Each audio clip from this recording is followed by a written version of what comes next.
Friends, welcome to my channel sign UPPSC.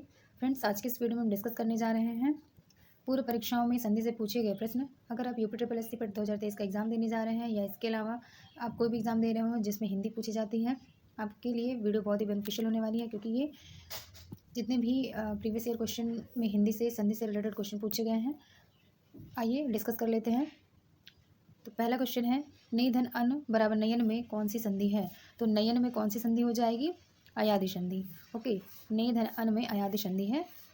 इसका detail देख लेते हैं। अयादि संधि की परिभाषा, ए ओ के बाद कोई भी स्वर आता है तो ए का क्या हो जाता है? अय हो जाता है, और अय का आय हो जाता है, ओ का अब होता है और औ का आओ हो जाता है। ठीक है, तो ये चेंजिंग हो जाती है अयादि संधि में। ओके, चलिए अगला क्वेश्चन है, इनमें से व्यंजन संधि आधारित शब्द है, तो व्यंजन संधि पर आधारित शब्द कौन सा है? उद्धार। ओके, व्यंजन संधि उद्धार शब्द में प्रयोग हुआ है। जब किसी व्यंजन वर्ण के साथ व्यंजन का या स्वर वर्ण आता है तो दोनों के संयोग से व्यंजन संधि का निर्माण होता है। आपको पता ही होगा, डिटेल आपने पढ़ा होगा। चलिए अगला क्वेश्चन है, पवन शब्द का संधि विच्छेद क्या है? पवन शब्द का संधि विच्छेद क्या हो जाएगा? पो धन अन। ओके, तो पवन का पो धन अन होता है और इसमें कौन सा संधि है? अयादि संधि है। क्योंकि देखिए, पवन बोलने पे अब आ रहा है ना, अभी आपने पढ़ा था। ठीक है, कि यदि ए ओ औ के बाद कोई भी स्वर आता है तो क्या हो जाता है? ए का ए का आओ, और सॉरी, ए का ए का आय, और अब तो क्या हो जाता है? ए का आय हो जाता, मतलब कुछ। नेक्स्ट क्वेश्चन है, पवन शब्द का संधि विच्छेद क्या है? तो पवन का संधि विच्छेद क्या हो जाएगा? ऑप्शन बी, पोधन अन। पवन का पोधन अन होता है, इसमें अयादि संधि है। क्योंकि आप पढ़ रहे हैं तो आपको पता चल रहा होगा इसमें अ आ रहा है। ठीक है, तो आपने अभी पढ़ा था कि अगर ए ओ के बाद कोई भी स्वर आता है तो ए का क्या बन जाता है? अय हो जाता है, अय का आय हो जाता है, ओ का ओ हो जाता है और औ का आ हो जाता है। ओके, चलिए नेक्स्ट क्वेश्चन है, प्रत्येक शब्द का संधि विच्छेद क्या होगा? तो प्रत्येक का संधि विच्छेद क्या हो जाएगा? ऑप्शन ए, प्रतिधन एक। ओके, प्रत्येक का संधि विच्छेद क्या होता है? प्रतिधन एक बराबर प्रत्येक। इसमें क्या है? यड़ संधि है। ओके, यड़ संधि, ये इको यड़ची हर्ष या दीर्घ ई उ री के बाद कोई भी असवर्ण इनमें से भिन्न स्वर आता है तो ई अथवा ई का य, उ अथवा उ का व और री का र हो जाता है। ठीक है, आधा र। चलिए अगला क्वेश्चन है, संधि के कितने भेद होते हैं? 1 2 3 4। तो संधि के कितने भेद होते हैं? आपको पता ही होगा, 3 भेद होते हैं, स्वर संधि, व्यंजन संधि और विसर्ग संधि। आइए देख लेते हैं। स्वर संधि क्या होती है? दो स्वरों के मेल से उत्पन्न विकार अथवा रूप परिवर्तन को स्वर संधि कहते हैं। और व्यंजन संधि क्या होता है? तो व्यंजन से स्वर अथवा व्यंजन के मेल से उत्पन्न विकार को व्यंजन संधि कहते हैं। और विसर्ग संधि क्या होती है? तो विसर्ग के साथ स्वर या व्यंजन के मेल से उत्पन्न विकार को विसर्ग संधि कहते हैं। ओके, चलिए आगे देखते हैं। नेक्स्ट है, भगवत गीता का संधि विच्छेद क्या होगा? तो भगवत गीता का संधि विच्छेद क्या हो जाएगा? ऑप्शन सी, भगवत प्लस गीता। भगवत गीता, भगवत प्लस गीता का हो जाएगा भगवत प्लस गीता। यह व्यंजन संधि के अंतर्गत आता है। ओके, नेक्स्ट क्वेश्चन है, संहार का सही संधि विच्छेद क्या होता है? तो संहार का सही संधि विच्छेद क्या हो जाएगा? ऑप्शन डी, समधनहार। संहार का सही संधि विच्छेद सम उपसर्ग के साथ हार के रूप यानी समधनहार में प्राप्त होता है, जिसका तात्पर्य क्या होता है? संपूर्ण विनाश। संहार का मतलब क्या होता है? संपूर्ण विनाश। ओके, चलिए अगला क्वेश्चन है, बहिष्कार का संधि विच्छेद क्या होगा? तो बहिष्कार का संधि विच्छेद क्या हो जाएगा? ऑप्शन सी, बहिधनकार। बहिष्कार। ओके, बहिष्कार का संधि विच्छेद बहिधनकार होगा। यह विसर्ग संधि का उदाहरण है। ओके, विसर्ग संधि में क्या होता है? नियम है इसका, यदि विसर्ग के पहले इकार या उकार यानी ई और उ वाले वर्ड आते हैं और विसर्ग के बाद का वर्ड क ख प फ हो तो विसर्ग का ये क्या आता है? षटकोण वाला श हो जाता है। ओके, नेक्स्ट क्वेश्चन है, संधियाँ 3 प्रकार की होती हैं, निम्नलिखित में से कौन सा एक संधि का प्रकार नहीं है? तो आपके लिए वेरी इजी क्वेश्चन है। तो स्वर संधि, व्यंजन संधि और विसर्ग संधि, ये 3 संधियाँ होती हैं। अनुस्वार संधि जो है संधि का प्रकार नहीं होता। ठीक है, चलिए अगला क्वेश्चन है, दो वर्डों के मेल से होने वाले विकार या परिवर्तन को क्या कहते हैं? क्या कहते हैं? संधि कहते हैं। ओके, चलिए अगला क्वेश्चन है, दो निकटवर्ती वर्डों के परस्पर मेल से जो परिवर्तन होता है उसे क्या कहते हैं? रिपीट क्वेश्चन है, रिपीट कर रहा है, संधि कहते हैं। ओके, नेक्स्ट क्वेश्चन है, निम्नलिखित में से एक कथन गलत है, तो कौन सा कथन गलत है? पहला कथन इसमें दे रहा है क्या कि संधि में दो पक्षों का मेल होता है, संधि तोड़ने को विच्छेद कहते हैं, समास में पदों के प्रत्यय समाप्त कर दिए जाते हैं और समास तोड़ने को विग्रह कहते हैं। तो इसमें कौन सा ऑप्शन गलत हो जाएगा? ऑप्शन ए जो है ये गलत है, संधि में दो पक्षों का मेल नहीं होता बल्कि संधि में दो वर्णों का मेल होता है। ओके, दूसरा है अगला, कि निम्नलिखित में से एक कथन गलत है। तो कौन सा कथन गलत हो जाएगा इसमें? पहला दिया है 2 वर्णों के मेल से होने वाले विकार को क्या कहते हैं? संधि कहते हैं। 2 स्वरों के मेल से उत्पन्न विकार को स्वर संधि कहते हैं, ये तो सही है। व्यंजन से स्वर अथवा व्यंजन के मेल से उत्पन्न विकार को व्यंजन संधि कहते हैं। ए बी सी तीनों तो सही है। और डी ऑप्शन क्या है आपका? विसर्ग के साथ विसर्ग के मेल से उत्पन्न विकार को विसर्ग संधि कहते हैं, ऐसा नहीं है, क्योंकि विसर्ग के बाद स्वर अथवा व्यंजन के आने पर विसर्ग में जो विकार होता है उसे विसर्ग संधि कहते हैं। ओके, कौन सा ऑप्शन इसमें पूछ रहा है गलत है? ऑप्शन डी जो है ये गलत हो जाएगा। ओके, विसर्ग के बाद स्वर अथवा व्यंजन के आने पर विसर्ग में जो विकार उत्पन्न होता है उसे विसर्ग संधि कहते हैं। ओके, नेक्स्ट क्वेश्चन है, संधि के 3 भेद होते हैं, स्वर संधि, डैश संधि और डैश संधि दिया है। तो आपको पता ही होगा संधि के 3 भेद होते हैं, कौन कौन से? स्वर संधि, व्यंजन संधि और विसर्ग संधि। तो ऑप्शन ए सही हो जाएगा। और इसके अलावा आपको जानना चाहिए कि स्वर संधि के 5 उपभेद होते हैं। वैसे तो संधि 3 प्रकार की होती है, स्वर संधि, व्यंजन संधि और विसर्ग संधि, लेकिन स्वर संधि की बात करते हैं तो स्वर संधि के भी 5 उपभेद होते हैं। कौन कौन से होते हैं? दीर्घ स्वर संधि होता है, वृद्धि स्वर संधि होता है, गुण स्वर संधि होता है, यड़ स्वर संधि होता है और अयादि स्वर संधि होता है। ठीक है, आपको याद रखना है स्वर संधि के 5 भेद होते हैं या उपभेद होते हैं, दीर्घ संधि, वृद्धि संधि, गुण संधि, यड़ संधि और अयादि संधि। ओके, चलिए अगला क्वेश्चन है, 2 या 2 से अधिक अत्यंत समीपस्थ वर्णों के मेल से जो परिवर्तन होता है वह है क्या कहलाता है? तो संधि कहलाता है, अभी आपने पढ़ा था। ओके, चलिए नेक्स्ट क्वेश्चन है। तो फ्रेंड्स अभी हमने मिसलिनियस टॉपिक को डिस्कस किया था जिसमें सभी संधियों से रिलेटेड क्वेश्चन रहे थे। अभी हम स्पेशली पढ़ेंगे स्वर संधि को। ओके, स्वर संधि से रिलेटेड क्वेश्चन यहाँ पे सॉल्व करेंगे। चलिए स्टार्ट करते हैं। पहला क्वेश्चन है, स्वर संधि कितने प्रकार की होती है? तो ऑप्शन के अकॉर्डिंग 2, 3, 4, 5। अभी हमने पढ़ा था ऊपर, स्वर संधि के 5 उपभेद होते हैं। कौन कौन सा है? दीर्घ संधि, गुण संधि, वृद्धि संधि, यड़ संधि और अयादि संधि। ओके, नेक्स्ट क्वेश्चन है, निम्नलिखित शब्दों में से स्वर संधि को पहचानिए। तो स्वर संधि कोई किसमें हो जाएगी? पुस्तकालय, सद्गति, दिग्दर्शन या उज्ज्वल। तो स्वर संधि किसमें है? ऑप्शन ए पुस्तकालय में स्वर संधि है। अगला क्वेश्चन है, दीर्घ संधि, गुण संधि, वृद्धि संधि, यड़ संधि व अयादि संधि संधि के किस मूल भेद के अंतर्गत सन्निहित है? तो किस संधि के ये उपभेद हैं? स्वर संधि के हैं। ओके, अभी हमने पढ़ा था। ओके, अगला क्वेश्चन है, स्वर संधि का उदाहरण कौन सा है? अन्वय है, किंचित है, तद्रुप है, नीरज है। स्वर संधि का उदाहरण आपका ऑप्शन ई सही हो जाएगा, अन्वय। इसके अलावा और भी देख लेते हैं, किंचित का किम धन चित्त होता है, यह व्यंजन संधि का उदाहरण है। तद्रुप जो है, तद धन रूप, ये व्यंजन संधि का उदाहरण है। और नीरज जो है, निह धन रस, ये विसर्ग संधि का उदाहरण है। ओके, नेक्स्ट क्वेश्चन है, निम्नलिखित में से किस शब्द में स्वर संधि है? ऑप्शन के अकॉर्डिंग नमस्कार, जगदीश, भानुदय, दुर्लभ। ऑप्शन सी जो है भानुदय में स्वर संधि है। ओके, चलिए इसका डिटेल देख लेते हैं। तो भानुदय में जो है ये स्वर संधि है। इसके अलावा और भी विकल्प देख लेते हैं, नमस्कार, नमः धनकार, इसमें भी आपका विसर्ग संधि है। जगदीश, तो जगत धन ईश, इसमें व्यंजन संधि है। भानुदय, भानुधन उदय, यह स्वर संधि है। और दुर्लभ जो है, दुह धन लभ, यह विसर्ग संधि है। ओके, नेक्स्ट क्वेश्चन है, स्वर संधि में किसका मेल होता है? स्वरों का, व्यंजनों का, शब्दों का या मात्राओं का? तो स्वर संधि में किसका मेल होता है? स्वरों का मेल होता है। ओके, नेक्स्ट क्वेश्चन है, आइए दीर्घ स्वर संधि को डिस्कस कर लेते हैं। आइए दीर्घ स्वर संधि से रिलेटेड क्वेश्चन को सॉल्व कर लेते हैं, जिसमें पहला क्वेश्चन दिया हुआ है, विद्यालय में किस संधि की योजना है? यानी कि विद्यालय में कौन सी संधि पूछ रहा है? तो ऑप्शन ए स्वर संधि है। ओके, इसके अलावा शिवधन आलय, शिवालय, विद्याधन अर्थी, विद्यार्थी, इन सभी में क्या है? स्वर संधि है। ओके, नेक्स्ट क्वेश्चन है, सावधान का सही संधि विच्छेद क्या है? तो सावधान का सही संधि विच्छेद क्या हो जाएगा? ऑप्शन डी साधन अवधान। अन्य देख लेते हैं, भोजन धन आलय, भोजनालय, अन्न धन अभाव, अन्नाभाव, पृथ्वी धन ईश, पृथ्वीश। ओके, नेक्स्ट क्वेश्चन है, सूक्ति का सही संधि विच्छेद क्या है? तो सूक्ति का सही संधि विच्छेद क्या हो जाएगा? ऑप्शन ए सुधन उक्ति। ओके, सुधन उक्ति का सही संधि विच्छेद क्या है? सुधन उक्ति। इसके अलावा भानुधन उदय, भानुदय, हरिधन ईश, हरीश, उत्तम धन अंग, उत्तमांग।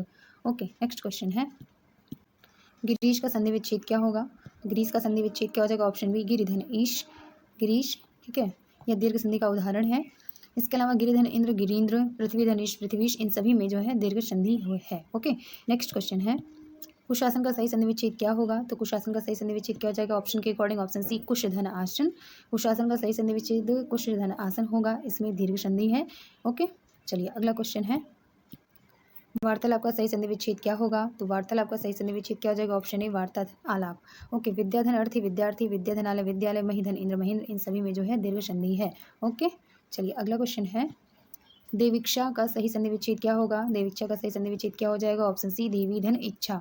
देवीक्षा का सही संधि विच्छेद देवी धन इच्छा है, यह दीर्घ संधि का उदाहरण है। ऑब्वियसली हम दीर्घ स्वर संधि पढ़ रहे हैं, तो ये सभी क्वेश्चन जो है दीर्घ संधि के ही उदाहरण है। इसके अलावा पृथ्वी धन ईश, पृथ्वीश हो जाता है। ओके, और दीर्घ स्वर संधि क्या हो जाता है? 2 वर्ण स्वर मिलकर दीर्घ हो जाता है। यदि अ, आ, ई, उ और री के बाद वही हर्ष या दीर्घ स्वर आए तो दोनों मिलकर क्रमशः क्या हो जाते हैं? आ, बड़ा, बड़ी, बड़ाऊ और री हो जाते हैं, यानी दीर्घ हो जाते हैं। चलिए अगला क्वेश्चन है, मातृणाम का शुद्ध संधि विच्छेद क्या होता है? तो मातृणाम का सही संधि विच्छेद क्या है? मातृधन ऋणाम, मातृधन ऋणाम, मातृणाम शुद्ध संधि विच्छेद है। इसके अलावा पितृधन ऋण, पितृण, भानुधन उदय, भानुदय, गिरिधन ईश, गिरीश, इन सभी में जो है दीर्घ संधि है। ओके, नेक्स्ट क्वेश्चन है भोजन धन आलय, भोजनालय में कौन सी संधि है? तो भोजनालय में ऑप्शन के अकॉर्डिंग ऑप्शन ए दीर्घ संधि हो जाएगा। चलिए अगला क्वेश्चन है श्रद्धानंद का सही संधि विच्छेद क्या होगा? तो श्रद्धानंद का सही संधि विच्छेद क्या हो जाएगा? ऑप्शन बी श्रद्धाधन आनंद। इसके अलावा इसका डिटेल देख लेते हैं। श्रद्धानंद का सही संधि विच्छेद श्रद्धाधन आनंद है या दीर्घ स्वर संधि का उदाहरण है। ओके, चलिए अगला क्वेश्चन है। इसके अलावा अन्य उदाहरण देख लेते हैं दीर्घ संधि के। अन्नाभाव, शिवालय, गिरीश, गुप्त संधि, पितृण, ये सभी क्या है जो आपके दीर्घ संधि के उदाहरण है। ओके, नेक्स्ट क्वेश्चन है पुस्तकालय में कौन सी संधि है? पुस्तकालय में ऑप्शन ए के अकॉर्डिंग हो जाएगा दीर्घ संधि है। इसके अलावा वीरधन, अंगना, वीरांगना, अतिधन, अतियु, भूधन, उत्सर्ग, भूत्सर्ग, इन सभी में जो है दीर्घ संधि है। ओके, नेक्स्ट क्वेश्चन है